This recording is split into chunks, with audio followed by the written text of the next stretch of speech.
Salut les amis, j'espère que vous allez super bien aujourd'hui.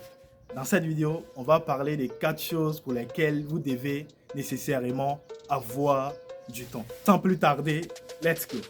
La première chose pour laquelle vous devez nécessairement avoir du temps, c'est votre apparence physique. Il y a un dicton qui dit que l'habit ne fait pas le moine.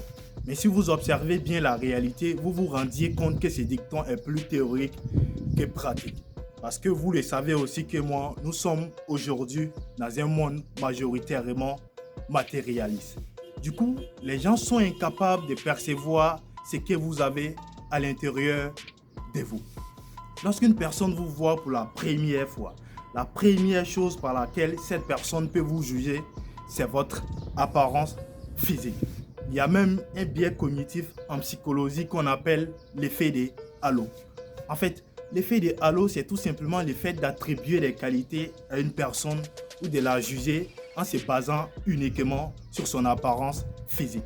La deuxième chose pour laquelle vous devez nécessairement avoir du temps, c'est votre santé. Si vous n'avez pas du temps pour votre santé aujourd'hui, vous aurez du temps pour votre maladie demain. Et pour bien prendre soin de votre santé, je vous invite à voir votre corps comme un temple sacré. Est-ce que vous allez avec de l'alcool à l'église? Est-ce que vous apportez n'importe quoi à la mosquée? Absolument pas. Alors faites attention à ce que vous mangez. Parce que tout ce que vous mettez dans votre corps influe sur votre santé.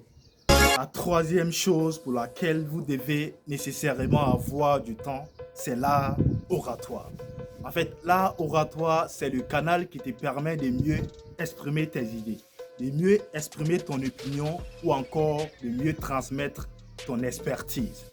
Que tu veuilles devenir un avocat, un professeur, un ministre, un entrepreneur ou encore un artiste, tu as besoin de savoir bien t'exprimer parce que tu as beau être compétent ou compétente dans ton domaine. Si tu ne sais pas exprimer avec clarté et précision ce que tu as à dire, alors ta compétence va rester dans l'ombre. La quatrième et la dernière chose pour laquelle vous devez nécessairement avoir du temps, c'est votre famille. La famille dans laquelle tu vis actuellement. Beaucoup de personnes seraient prêtes à se battre tant bien que mal pour l'avoir. Il y a un postulat stoïciste qui dit que pour mieux apprécier quelque chose, il faut connaître son contraire. Alors s'il t'arrive parfois de ne pas mieux apprécier les personnes qui sont censées compter le plus pour toi, alors j'ai un petit conseil à te donner. Autrement dit, j'ai une petite astuce à te donner. Il s'agit tout simplement de la visualisation négative. En fait, la visualisation négative, c'est un exercice qui te permet d'imaginer que tes frères, tes soeurs, tes amis, tes proches ou encore les personnes qui comptent le plus pour toi n'étaient plus.